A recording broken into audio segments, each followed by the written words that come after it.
and welcome to Race for the White House, our daily show where we get you the latest from the 2024 US presidential election. On today's show, we talk about how Donald Trump is surging ahead of Kamala Harris in the polls. And on the other side of the show, we tell you about how Indian American voters are being torn between Kamala Harris and Donald Trump. All of this and much more, so let's get started. The race between Donald Trump and Kamala Harris is tightening, and Harris may have some reason to be worried.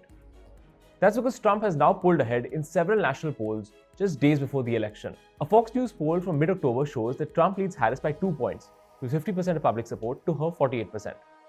This is a shift from a month ago, when Harris had led Trump by 2 points. An active vote poll also shows that Trump is ahead by 2.2 points.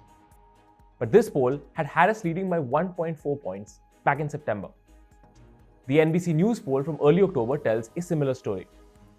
It shows Trump and Harris tied in a head-to-head matchup. When third-party candidates are included, Trump leads by 1 point. Once again, this is a shift from September. At that time, Harris led Trump by 5 points in a direct matchup. She led by 6 points with third parties included. And finally, 2 weeks ago, noted election polling firm 538 gave Harris a 58 in 100 chance of winning. Now they give Trump a 52 in 100 chance of winning the election. The British magazine The Economist also gave Trump a higher chance of winning the election for the first time. But the race is still extremely close. It is essentially a toss-up. And that reflects in some other national polls, like the New York Times Siena poll.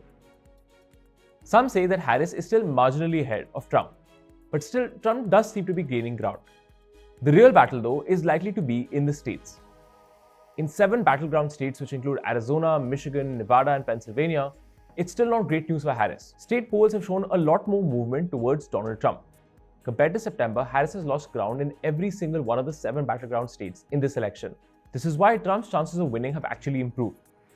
But the polls remain extremely close, and it could still be that Harris pulls through. Regardless, the polls do paint a worrying picture for the Harris campaign. This is one of the closest elections in recent memory. The election day just weeks away, it's still anyone's race. Former President Barack Obama joined Kamala Harris for the first time on the campaign trail in the state of Georgia. Over 23,000 people attended this event at a high school football stadium. Obama aimed to transfer some of his political energy to Kamala Harris. Now, Harris and Obama have been longtime allies. She endorsed him over Hillary Clinton back in 2007 in an election that Obama went on to win. Obama spoke of choosing a new generation of leadership for America.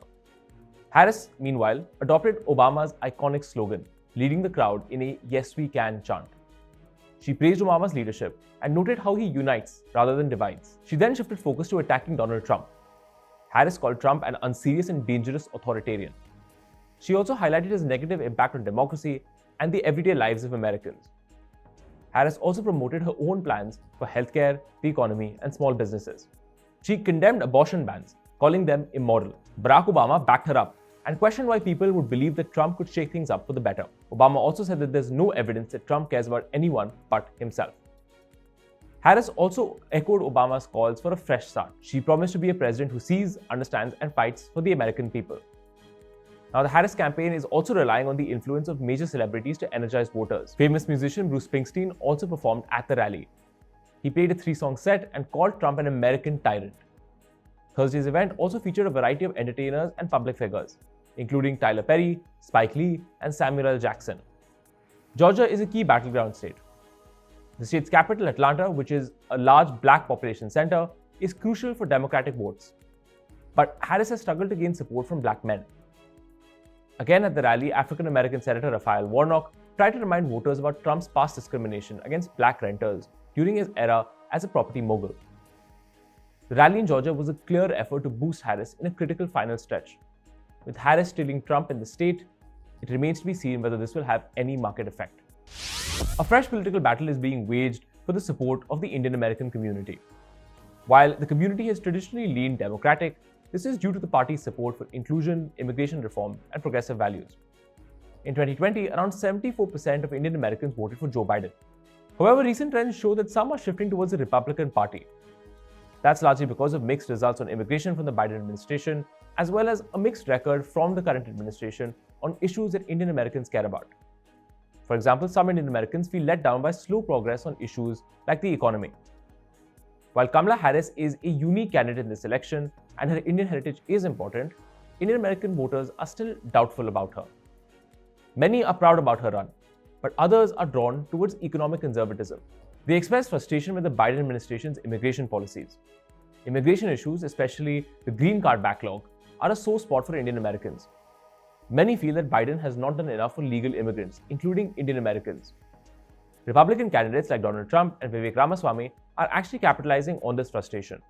They promise quicker reforms and simpler processes for legal immigration. US-India relations are another key issue. While Harris has highlighted her Indian roots, some are actually disappointed with her stance on India.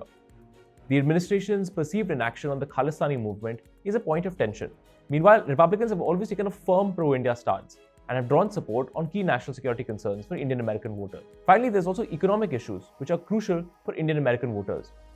Many own small businesses and are affected by inflation and rising interest rates. They see Republican promises of tax cuts and deregulation as more business-friendly.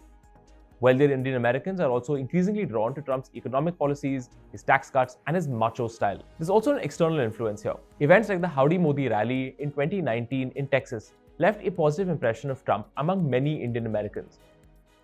Also, prominent Indian Americans like Tulsi Gabbard have also endorsed Trump. Gabbard, who is a Hindu American, is known for her criticism of democratic policies. Vivek Ramaswamy is another rising conservative of Indian descent, who is also attracting some support from Indian Americans. Despite these shifts, most Indian Americans still lean Democratic. A recent poll shows that the community overwhelmingly supports Democrats. Many stay loyal to the party due to its progressive policies on healthcare, social justice, and gun control. For many, Kamala Harris represents diversity and inclusion, and her campaign is working to harness that sentiment among Indian American Democrats. Though there is division, Democrats still hold a significant advantage among Indian Americans. Our White House correspondent Rohit Sharma met with Anurima Bhargav, an Indian American activist who's calling on the community to support Kamala Harris. Here's their conversation. There are people still wanting to vote for President Trump within the Indian South Asian community. What do you want to tell them? And just from your experience as somebody who's been on higher positions, what would you tell them? So I've been part of multiple Democratic administrations, and I've also chaired the U.S. Commission on International Religious Freedom. I was one of two Hindus in the history that have been appointed to the commission, and we both were appointed by Democrats.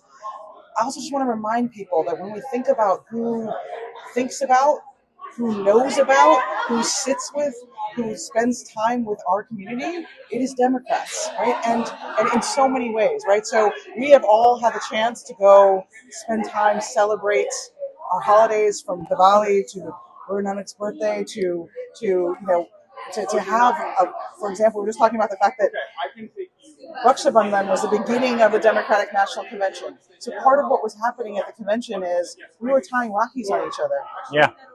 At the convention, right? So these are ways in which the through line of our traditions, of the ways in which our values, the ways in which we think about our community, they are part of the Democratic Party, and they're certainly the foundation from which Kamala Harris has come up to be, to be in 2 weeks the President of the United States, right? So what I would say about Trump, though, is you've heard this a couple of times today, right? Which is the thing that there are so many ways in which he is directly targeting us.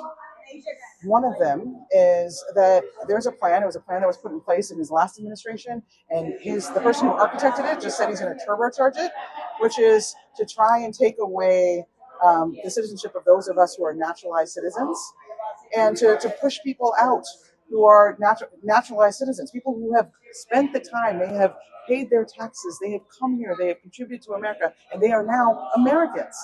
And to suggest that somehow or another those people don't belong here, that is the way in which he sees us, and that is the kind of way in which he's been talking about us. And that is a threat to all of us. It is a threat to my parents, it's a threat to Hitler's parents, it's a threat to so many people in our community. Second, this conversation about taxes. Right, that somehow or another Trump is here to and people are going to save a bunch of taxes. Just be really clear about that, right?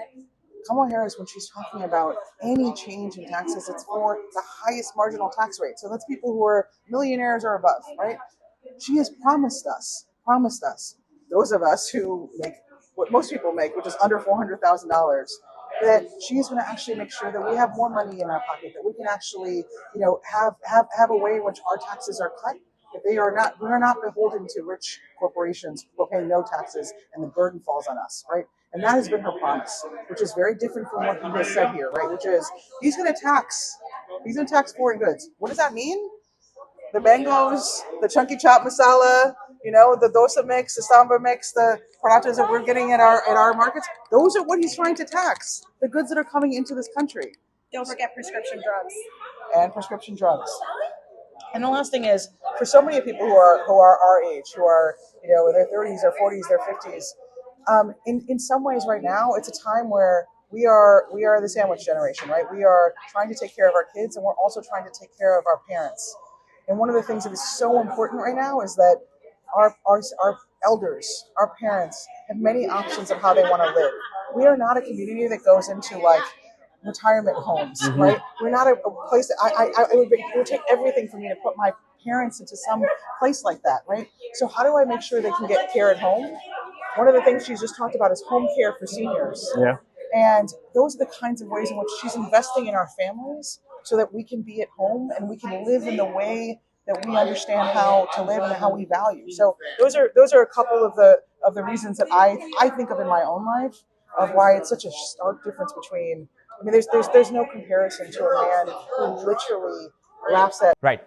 And now it's time to talk numbers with our new segment, Poll Watch. With less than a month remaining for the US presidential polls, the race for the White House remains intense. Vice President Kamala Harris maintains her narrow lead nationally, but it remains a neck-to-neck battle in key swing states. So let's take a look at how the presidential contenders are doing in the polls today. According to the New York Times Siena poll, Harris is still leading in the national polls with a 49% approval rating, while Trump is still trailing at 48%. In the swing states of Michigan and Wisconsin, Harris maintains a 49-48 lead over Trump. In the crucial state of Pennsylvania, Harris has taken back a narrow lead and has a 49-48 advantage over Donald Trump. But in the state of North Carolina, it's Trump who has taken the lead and now has a 49-48 advantage over Harris. The two candidates remain tied in Nevada with 48% support each. And in the states of Arizona and Georgia, Trump has a lead with 49% of public support, while Harris is now at 48%. With just a few days remaining for the elections, it is clear to see why this is being billed as the closest presidential election in the last 50 years. And now it's time to bring you some updates from American politics that you might have missed. Donald Trump's legal team wants his January 6th riots case to be dismissed. The former president is currently being investigated for his role in instigating the January 6th Capitol riots. Now, Trump's legal team is arguing that Special Counsel Jack Smith's office is unconstitutionally investigating Donald Trump. Trump's lawyers claim that Attorney General Merrick Garland appointed Smith unfairly. They also allege that Garland acted under pressure from President Biden. Judge Tanya Chutkan oversees the case in the DC Circuit Court of Appeals. Now, this court has upheld the constitutionality of the office of Special Counsel. Earlier on Thursday, Trump said that he would fire Smith if he was elected. He added, "I would fire him within 2 seconds." If Chutkan denies Trump's motion, his team may appeal, and that could take the issue to the Supreme Court. Moving on, American singer and celebrity Beyonce will join Kamala Harris at a rally in Houston, Texas. This event is just 11 days before Election Day. But it is a big moment for Harris, who often plays Beyonce's song Freedom at her campaign rally events. The rally will also feature legendary country singer Willie Nelson, as well as Beyonce's mother Tina Knowles. Beyonce has a long history of supporting Democrats. She backed Hillary Clinton in 2016 and also supported Barack Obama and Joe Biden. This rally comes as celebrity endorsements for Harris grow. Taylor Swift, Bruce Springsteen, and Lizzo are just a few of the stars who have endorsed her. Donald Trump also has his famous backers, including Elon Musk, Kid Rock, and Kanye West. Celebrity endorsements can boost campaigns, as they help candidates reach new voters and energize new audiences. But their impact isn't always guaranteed. After Taylor Swift endorsed Kamala Harris for the 2024 election, some polls showed mixed results, which showed that some voters were actually feeling less enthusiastic about the election Kamala Harris than they were before. And finally, Musk's $1 million giveaway to get people to vote has run into trouble. America's Department of Justice has warned Elon Musk's Political Action Committee, America PAC, that Musk's daily $1 million giveaway to registered voters may violate election law. The Department of Justice's Public Integrity section sent a letter to America PAC. They're concerned that the contest may involve illegal voter incentives. Musk's Political Action Committee launched the contest last weekend, and registered voters who sign a petition supporting the First and Second Amendments can win money. Musk aims to get 1 million signatures in key swing states. This includes Pennsylvania, Georgia, Nevada, Arizona, Michigan, Wisconsin, and North Carolina. The Department of Justice hasn't confirmed any legal violations, but under US law, paying people to register to vote is illegal. That's all we have for you on this week of Race for the White House. You can catch us again next week here on India Today Global.